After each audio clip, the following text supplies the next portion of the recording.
चलिए मेरे दोस्तों, अब हम लोग मिला लेते हैं सेकंड शिफ्ट का मैथ का आंसर की।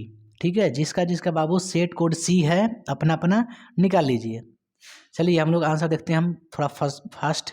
ठीक है, चलिए पहला क्वेश्चन दिया है, 1 सेंटीमीटर त्रिज्या के गोले को पिघलाकर 1 सेंटीमीटर त्रिज्या वाले शंकु के रूप में ढाला जाता है, तो शंकु की ऊंचाई क्या होगी? तो इसका राइट आंसर होगा ऑप्शन नंबर ए 4x। चलिए देखते हैं हम क्वेश्चन नंबर 2 का, एक घन का पृष्ठीय क्षेत्रफल 150 सेंटीमीटर स्क्वायर है, तो इसका प्रत्येक किनारा क्या होगा? तो 2 का राइट आंसर होगा ऑप्शन नंबर आप लोग का सी 5 सेंटीमीटर। आप लोग बना बना के चेक कर लीजिए। ठीक है, हम सिर्फ आंसर बताएंगे, अभी बाद में इसका एनालिसिस कर देंगे। चलिए नेक्स्ट क्वेश्चन है, दो वृत्तीय बेलन जिनका आयतन समान है एवं उनकी ऊंचाइयों का अनुपात 1:2 है, तो उनकी त्रिज्याओं का अनुपात क्या होगा? तो 3 का राइट आंसर होगा आप लोग का ऑप्शन नंबर बी √2:1। चलिए 4 नंबर क्वेश्चन कह रहा है, यदि किसी अर्धगोले के संपूर्ण पृष्ठ का क्षेत्रफल 462 सेंटीमीटर स्क्वायर है, तो उसकी त्रिज्या क्या होगी? तो 4 का राइट होगा ऑप्शन नंबर आपका बी 7 सेंटीमीटर। चलिए आगे बढ़ते हैं। पांचवा कह रहा है, एक घनाभ की लंबाई, चौड़ाई एवं ऊंचाई 15, 6, 5 सेंटीमीटर हो, तो उसका वक्र पृष्ठ से ज्ञात कीजिए। वक्र निकालना आप, यानी पार्श्व पृष्ठीय क्षेत्रफल निकालना है। तो इसका राइट आंसर होगा आपका 5 का option number C 210 centimetre square. चलिए 6 नंबर क्वेश्चन मिला देते हैं। कह रहा है कि एक घनाभ के 3 संलग्न फलकों का क्षेत्रफल क्रमशः x², y², ठीक है, और z² है, तो घनाभ का आयतन क्या होगा? ठीक है मेरे भाई, घनाभ का आयतन क्या होगा? देखिए हम इसको चेक कर लेते हैं। ठीक है ना, तो देखते हैं इसका 6 का आप लोग का राइट आंसर होगा ऑप्शन नंबर ए होगा इसका राइट आंसर। ठीक है, XYZ। आगे बढ़ते हैं। कह रहा है 7 का, यदि 6, 8, 9 x और 13 का माध्य 10 है, तो x का मान निकाले। तो आप लोग का 7 का राइट आंसर होगा 14 ऑप्शन नंबर बी। चलिए 8 नंबर क्वेश्चन देखते हैं। कह रहे हैं 15, 6, 16, 8, 22, 21, 9, 18, 25 की माध्यिका क्या है? तो 8 का राइट होगा आंसर आप लोग का ऑप्शन नंबर सी 16 होगा। 9 नंबर क्वेश्चन देख लेते हैं। कह रहे ए और बी का समांतर माध्य क्या होगा? तो आप सभी जानते हैं 9 का समांतर माध्य दोनों को जोड़ के 2 से भाग दे दो, option number B is correct answer. आगे बढ़ते हैं। कह रहा है 10 का कि 2, 6, 4, 5, 0, 1, 3, 2 का बहुलक है, जो अधिक है बहुलक है। इसका मतलब 10 का राइट आंसर होगा ऑप्शन नंबर आप लोग का बी। चलिए आगे बढ़ते हैं। 11 का कह रहा है 7 सेंटीमीटर त्रिज्या वाले वृत्त पर किसी बाह्य बिंदु पर P से स्पर्श रेखा PT की लंबाई 24 है, और यदि O वृत्त का केंद्र है तो OP की लंबाई क्या है? तो 11 का राइट होगा ऑप्शन नंबर सी। क्या होगा? C 25 centimetre. चलिए 12 नंबर क्वेश्चन देख लेते हैं। कह रहा है त्रिभुज XYZ में भुजा YZ को बिंदु T तक बढ़ाया गया है, जिससे कोण XZT बराबर 110 डिग्री तथा कोण XYZ बराबर 40 डिग्री हो, तो कोण YXZ का मान क्या होगा? तो 12 का राइट आंसर होगा आप लोगों का ऑप्शन नंबर सी। ठीक है, 17 डिग्री। 13 नंबर क्वेश्चन कह रहा है त्रिभुज ABC समरूप त्रिभुज एलिमेंट में कोण A बराबर 87, कोण M बराबर 35, तो कोण C का मान बताइए। तो 13 का राइट आंसर होगा ऑप्शन नंबर सी आप लोग का 58। क्या होगा? 58। 14 नंबर कह रहा त्रिभुज ABC में AD लंब BC, AD बराबर BD बराबर 5 सेंटीमीटर तथा BC बराबर 17 सेंटीमीटर, तो AC का मान क्या होगा? तो इसका राइट होगा आंसर ऑप्शन नंबर बी आप लोग का 13 सेंटीमीटर। चलिए 15 में देख लेते हैं क्वेश्चन। कह रहा है बिंदु 8 sin 60 डिग्री, 0, 0, 8 sin 30 डिग्री के बीच की दूरी क्या होगी? तो 15 का आप लोग का राइट आंसर होगा मेरे भाई ऑप्शन नंबर सी कैट होगा 8। 16 का कह रहा है यदि cos थीटा बराबर 4/5 हो, तो tan थीटा का मान निकालें। तो 16 का राइट होगा ऑप्शन नंबर ए आप लोग का सही आंसर। 17 नंबर क्वेश्चन कह रहा है cos 48 degree minus sin 22 degree, इसका राइट आंसर होगा ऑप्शन नंबर बी आप लोग का 0 होगा। 18 नंबर क्वेश्चन देख लेते हैं। कह रहा है cos उसका थीटा -1/1 माइनस sin उसका थीटा, इसका राइट आंसर होगा ऑप्शन नंबर सी cos उसका थीटा। कह रहा है tan 15 degree into tan 35, tan 75, tan 55, tan 45, इसका मान क्या होगा? तो 19 का राइट आंसर होगा आप लोगों का ऑप्शन नंबर सी। क्या होगा? सी 1। sin 13 है ना, cos 77 प्लस cos 13 sin 77, इसका मान क्या होगा? 20 का। 20 का राइट ऑप्शन होगा आप लोग का ऑप्शन नंबर बी 1 होगा। आगे बढ़ते हैं। कह रहा है 21 का निम्नलिखित में से कौन सा भिन्न का दशमलव प्रतिशत शांत है? तो 21 का राइट आंसर होगा आप लोग का ऑप्शन नंबर 21 का राइट आंसर होगा आप लोग का, आप देख लीजिए किसका आप कर सकते हैं इसका गुणनखंड, जिसका गुणनखंड अगर हर अगर 2n × 5m के रूप का रहेगा, तो वही आप लोगों का क्या हो जाएगा भाई मेरे? वही आप लोगों का क्या हो जाएगा? आंसर हो जाएगा। ठीक है, तो चलिए एक सेकंड के लिए हम इसको हल कर लेते हैं, आप लोग को आंसर बता देते हैं जस्ट। और देखिए देख लेते हैं। अच्छा 105 का करेंगे अगर हम लोग, तो कितने बार में कटेगा? नहीं कटेगा, ये तो नहीं हो पाएगा शांत। 67 का 210 है नीचे, तो इसमें कितना होगा आपका? 3 आ जाएगा, 3 तो कन्फर्म आ जाएगा। हमको लगता है ना कि ये जो 44 है, 22 है, 11 ये भी नहीं होगा। 160 का इसका 80 होगा, 40 होगा, 20 होगा, 10 होगा, 5 होगा, 2 होगा। हमको लगता है जहाँ तक डी इसका राइट आंसर होगा, ऑप्शन नंबर डी। चलिए 3/160, 22 चेक कर लेते हैं। कह रहे 22 का यदि भाग एल्गोरिथम ए बराबर बी क्यू प्लस आर में ए बराबर 72, बी बराबर 9, तो आर का मान क्या होगा? तो 22 का राइट आंसर होगा ऑप्शन नंबर सी आप लोगों का 0। चलिए 23 नंबर क्वेश्चन देख लेते हैं। कह रहा है x² - 4 के शून्य क्या होगा? तो 2 ± 2 होगा, ठीक है। इसका राइट होगा ऑप्शन नंबर सी, 23 का सी होगा आपका। चलिए 24 देख लेते हैं क्वेश्चन। कह रहे इतना का विवेचक क्या है? विवेचक चाहे विविक्तर, दोनों बात एक ही है, ठीक है। तो बताइए 24 का राइट आंसर होगा ऑप्शन नंबर आप लोग का 1, सी होगा। 25 कह रहे इतना के शून्यकों की योग 6 है तो की का मान निकाले, तो 25 का राइट आंसर होगा ऑप्शन नंबर बी, ठीक है। 25 का ऑप्शन नंबर बी 6 होगा। 26 का कह रहा यदि बहुपद 2x² + 3x - 4 के शून्य का अल्फा बीटा हो तो 5 × अल्फा × बीटा का मान क्या होगा? ठीक है। तो बताइए 26 का राइट आंसर होगा आप लोगों का बी -10 होगा, ठीक है, -10। आगे बढ़ते हैं 27। कह रहे इतना के शून्य कौन से हैं? तो मेरे भाई 27 का राइट आंसर होगा आप लोग का ऑप्शन नंबर बी होगा। आगे बढ़ते हैं। कह रहा है 28 का समीकरण cx² + ax + b = 0 के मूल वास्तविक नहीं होंगे यदि 28 का राइट आंसर होगा आप लोग का ऑप्शन नंबर सी होगा राइट आंसर। आगे बढ़ते हैं। कह रहा है समीकरण x² - 6x + 4 = 0 के मूलों का योगफल और मूलों के गुणनफल का अनुपात क्या होगा? तो बताइए 29 का राइट आंसर ऑप्शन नंबर क्या होगा आप लोग का? सी होगा, ठीक है। चलिए आगे बढ़ते हैं। 30 का कह रहा है निम्नलिखित में कौन बहुपद नहीं है? तो 30 का राइट आंसर होगा ऑप्शन नंबर बी होगा। 31 देख लेते हैं। कह रहा है यदि दो समरूप त्रिभुजों के क्षेत्रफलों का अनुपात 121 225 हो तो उनकी संगत भुजाओं का अनुपात क्या होगा? तो 31 का राइट आंसर होगा आप लोग का सी होगा। क्या होगा? सी होगा। आगे बढ़ते हैं 32 का दो समरूप त्रिभुजों की संगत भुजाएं 7:5 के अनुपात में है, त्रिभुजों के क्षेत्रफलों का अनुपात क्या होगा? तो 32 का राइट होगा ऑप्शन नंबर आप लोग का बी होगा। क्या होगा? बी होगा। चलिए आगे बढ़ते हैं। 33 का त्रिभुज ABC समरूप त्रिभुज XYZ तथा BC 9 है, YZ 7 है, तो ABC का क्षेत्रफल 243 है, तो XYZ का मान निकालना है आपको, क्षेत्रफल निकालना है। तो 33 का राइट आंसर होगा आप लोग का ऑप्शन नंबर डी होगा 147, ठीक है। चलिए आगे बढ़ते हैं। अब देखते हैं क्वेश्चन नंबर 34 का। कह रहा है यदि किसी वृत्त की जीवा की लंबाई वृत्त की त्रिज्या के बराबर हो तो जीवा द्वारा केंद्र पर बनाया गया कोण क्या होगा? तो 34 का राइट आंसर होगा 60 डिग्री। क्या होगा? 60 डिग्री यानी सी। 35 का दो वृत्त की यदि बाह्य रूप से परस्पर स्पर्श करते हैं तो घनिष्ठ स्पर्शरेखाओं की संख्या क्या होगी? तो इसका राइट आंसर होगा 2। कितना होगा? 2। चलिए आगे बढ़ते हैं। कह रहा है यदि इस 3 सेंटीमीटर त्रिज्या वाले एक वृत्त पर खींची गई दो स्पर्शरेखा 60 डिग्री के कोण पर झुकी हो तो प्रत्येक स्पर्शरेखा की लंबाई क्या होगी? 36 का राइट आंसर होगा आप लोग का ऑप्शन नंबर सी 3√3 सेंटीमीटर। आगे बढ़ते हैं। कह रहा है कि किसी वृत्त की परिधि 2π से बढ़कर 4π हो जाती है तो इसका नया क्षेत्रफल क्या होगा? तो 37 का राइट होगा आपको डी हो जाएगा, 4 गुना। आगे बढ़ते हैं।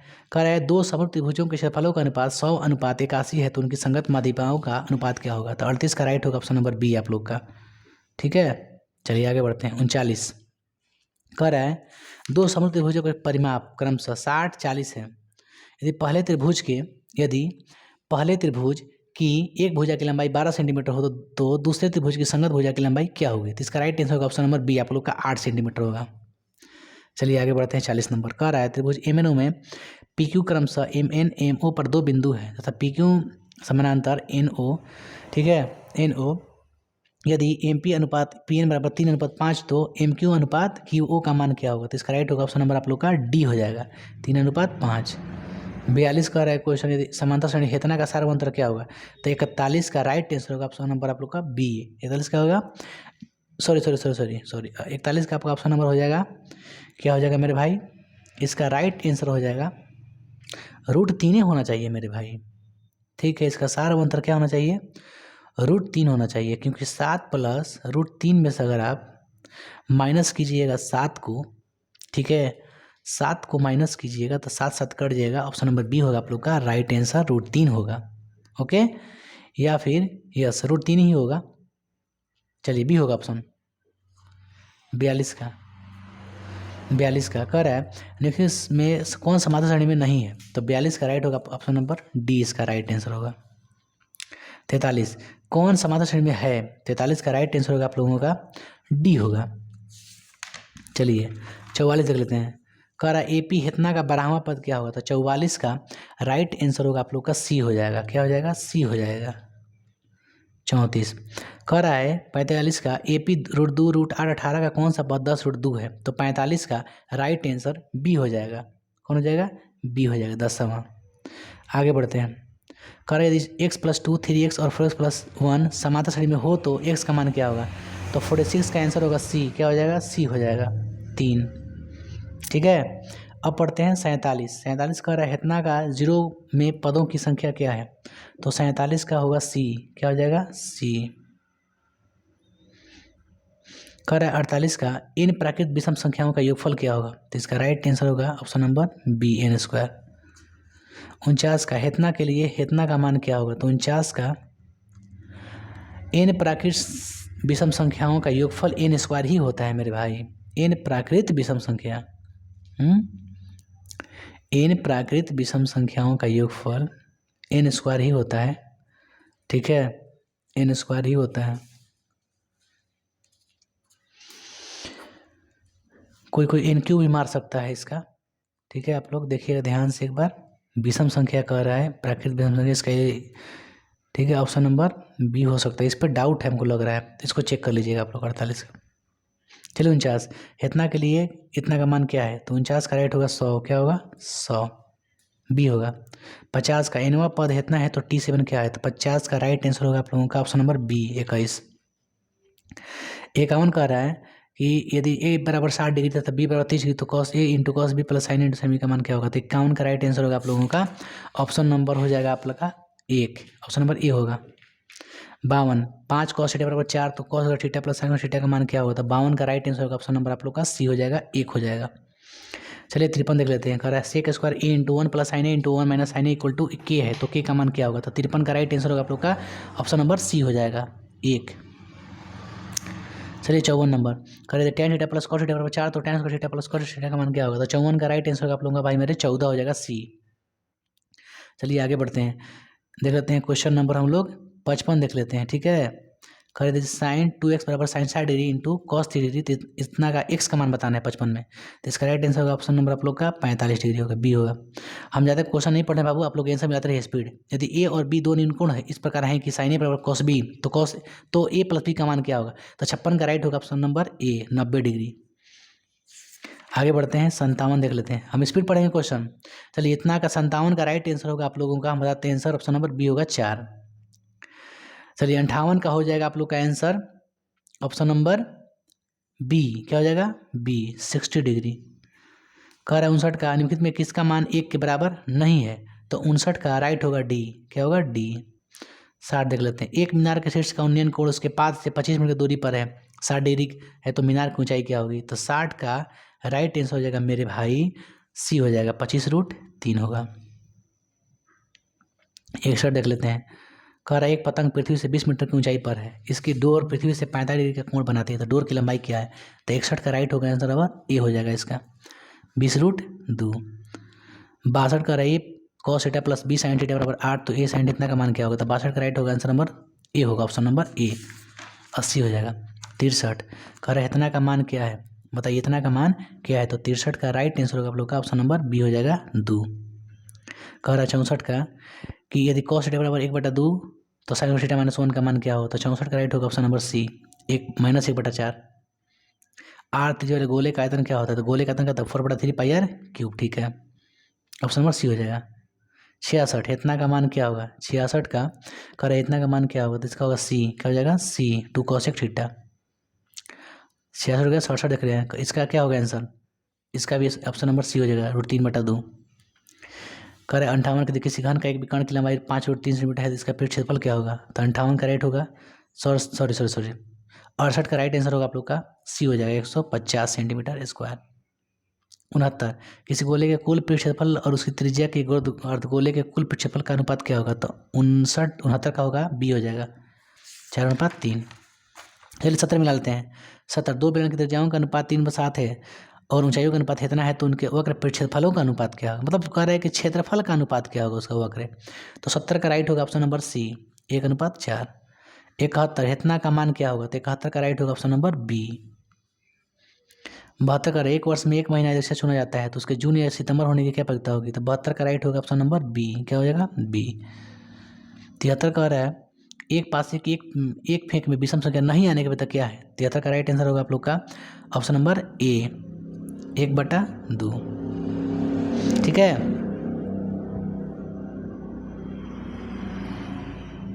कर 74 का दो पासे की फेंक में संभव परिणामों की संख्या कितनी आएगी, तो इसका 74 का राइट आंसर होगा ऑप्शन नंबर सी 6 के 36 सी होगा। कर इतना का मान क्या है, तो 50 पैसा ही बचेगा, इतना ही होगा 50% सी होगा। चलिए 76 किसी पर मृतक वितरण का माध्य बहुलक कितना है, तो माध्यिका क्या होगी, तो 76 का राइट आंसर होगा आप लोग का मेरे भाई 24 सी होगा। 77 देख लेते हैं, कह रहे कौन सी घटना पता नहीं है, देखिए तो एक से ज़्यादा कौन है, ये वाला है, ये नहीं है ए। 18 निम्नलिखित में कौन केंद्रीय प्रवृत्ति की माप नहीं है, बताइए माध्य माध्यिका बहुलक मानक विचलन, तो इसका डी होगा ऑप्शन सही। चलिए आगे बढ़ते हैं। 79 देख लेते हैं, कर एक पासे की फेंक में संख्या 1 या 5 आने की प्रक्रिया क्या है, बताइए एक संख्या में 1 या 5, तो इसका राइट होगा 79 का राइट होगा ऑप्शन नंबर 20 करेक्ट आंसर। एक पासे की फेंक में एक पासे की फेंक में संख्या 1 या 5 आने की प्रक्रिया क्या है, तो 1/3 होगा, यस ठीक है, 2 3 6। का राशि का एक थैले में 7 8 5 गेंदे हैं, तो मतलब ना लाल ना सफ़ेद होने का पता क्या है, तो 80 का राइट होगा ऑप्शन नंबर ए हो जाएगा आपका 2/5। 81 द्विघात समीकरण कौन है, तो 81 का राइट होगा ऑप्शन नंबर बी, क्या होगा बी। चलिए 82 देख लेते हैं, अगर किसी द्विघात बहुपद को शून्य के दिखना है तो द्विघात बहुपद क्या है, तो 82 का राइट आंसर क्या है, ऑप्शन नंबर बी। 83 देख लेते हैं, कह रहा है यदि हेतना का शून्य का अल्फा बीटा हो तो alpha inverse minus plus beta inverse का मान क्या होगा, तो 83 का राइट क्या होगा, ऑप्शन नंबर बी। द्विघात बहुपद का शून्यों का योग 4 और गुणनफल 3 हो तो बहुपद क्या होगा, तो 84 का राइट आंसर होगा ऑप्शन नंबर बी, क्या होगा बी। 85 देख लेते हैं, कह यदि बहुपद हेतना का शून्य का अल्फा और बीटा हो तो 4 × अल्फा प्लस बीटा का मान क्या होगा, ठीक है। चलिए तो 85 का राइट होगा आंसर नंबर आपका डी हो जाएगा -1। 85 चेक कर लेते हैं। 86 देख लेते हैं, इतना का एक हल है, 86 का राइट आंसर होगा ऑप्शन नंबर सी, क्या होगा सी। कर यदि हेतना बराबर हेतना के मान भाग देने पर भागफल का घात क्या होगा, हेतना को हेतना से भाग दिया जाता है तो भागफल का घात क्या होगा, तो 2 होना चाहिए, ऑप्शन नंबर सी 87 का सी। 88 चेक कर लेते हैं, कह रहा है 625 का भाज्य गुणनखंड में 5 घातांक क्या है, तो 88 का राइट आंसर होगा मेरे भाई सी 4 हो जाएगा। 89 का यदि द्विघात बहुपद हेतना का 1 शून्य -3 है तो के का मान क्या है, तो 89 का राइट होगा ऑप्शन नंबर बी 42 हो जाएगा। 90 का हेतना का 0 है, कितने हल होंगे, 90 में राइट आंसर क्या होना चाहिए, ऑप्शन नंबर बी कोई हल नहीं, क्या होगा कोई हल नहीं। 91 के देख लेते हैं, कर हेतना का प्रथम 6 पदों का योगफल क्या है, तो 91 का राइट आंसर होगा आप लोगों का 72, क्या हो जाएगा 72 यानी सी होगा। 92 का कर हेतना का मध्य पद क्या होगा, मध्य पद क्या होगा, तो 92 का राइट आंसर होगा आप लोगों का होगा ऑप्शन नंबर बी 111। 93 का हेतना का चतुर्थांश किस में है, माइनस प्लस है ना, तो किस में है, द्वितीय में है, ऑप्शन नंबर बी। चलिए आगे बढ़ते हैं। 94 का देख लेते हैं, कर हेतना की एक्स अक्ष से दूरी क्या होगी, तो बताइए मेरे भाई 94 का राइट आंसर क्या होगा, तो इसका राइट आंसर होगा ऑप्शन नंबर सी 15 होगा।